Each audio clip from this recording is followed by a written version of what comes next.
Vážení priatelia, ďakujem, že ste sem prišli, pretože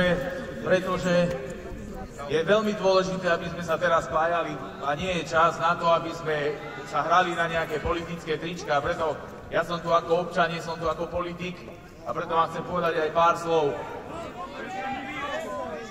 Pridaj.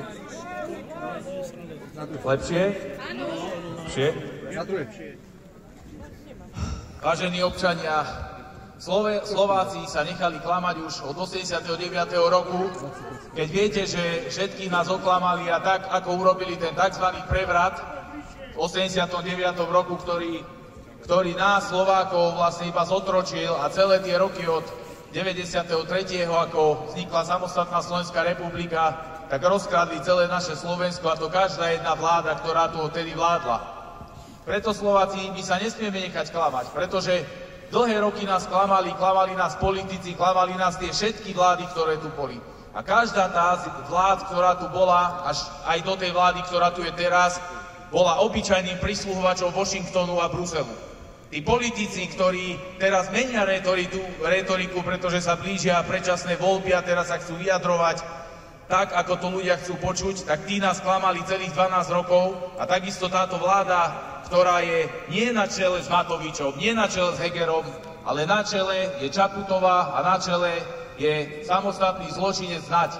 Treba si povedať, že Naď bol v Globseku, čo je globalistická, jedna obrovská spoločnosť, ktorá robí záujmy Washingtonu v každom jednom štáte. Tak ako urobili Majdan na Ukrajine, tak niečo podobné bolo aj u nás v 89. roku a bolo to všetko spravené cez rôzne západné spravodajské služby na to, aby zo západu sa mohli voziť ten ich odpad, aby nám zrušili priemysel, aby nám zrušili poľnohospodárstvo, aby vznikla nezamestnanosť. A preto nie je smutné aj povedať, že niekto ešte v dnešnej dobe môže oslavovať takú osobnosť, ako je napríklad Havel.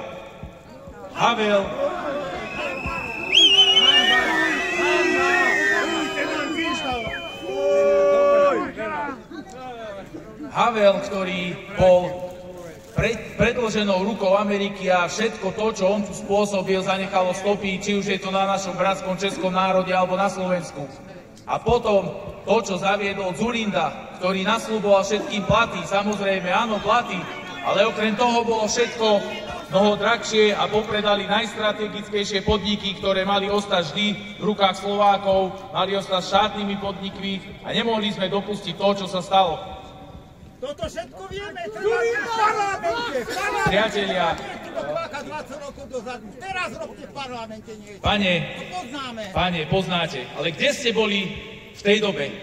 Kde boli všetci tí ľudia, keď sa tu celé roky klamalo, keď sa tu rabovalo celé Slovensko? A však teraz robte. No vidíte, práve vám to chcem povedať, že z našich takýchto zhromaždení sa na úrade vlády akurát tak zasmejú a povedia si, že ľudia sa vykričia, ono ich to prejde. A preto my v každom jednom meste, v takomto, v ktorom sa bude takýto protest organizovať, sa musíme zgrupovať, musíme ukázať silu národa, nemôžeme sa nechať opätovne klamať tými médiami ako Markíza, Jojka, Nový čas.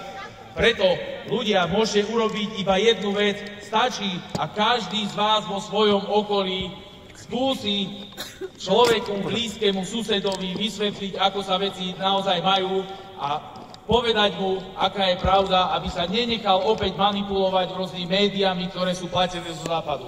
Preto skúste vy všetci, ak viete, ľudí, ktorí naozaj začínajú rozmýšľať, ktorým sa otvárajú oči a ktorí chcú niečo zmeniť na Slovensku, aby prišli na takýto každý jeden mierový protest, aby sme sa všetci spojili bez ohľadu na to, kto je z akej politickej strany, nebodaj aké má vyznanie. Teraz ide o to, aby sme zachránili Slovensko, aby sa nám podarilo vypovedať tú zmluvu z NATO, pretože NATO nie je mier, NATO je vojna a vidíme to celé roky za to, čo Amerika spôsobovala vo viacerých štátoch sveta a za tie obete a za tých ľudí, ktorí museli trpieť tú ich imperialistickú nadvládu. Skúste naozaj každého jedného v okolí zmobilizovať a poďme na to spoločne. Nebudeme sa hrať na politikárčenie, budeme spolu a musíme spolu všetkým ukázať, že Slováci ešte vedia držať spolu a budú spoločne bojovať za mier. Ďakujem pekne. My chceme mier! My chceme mier!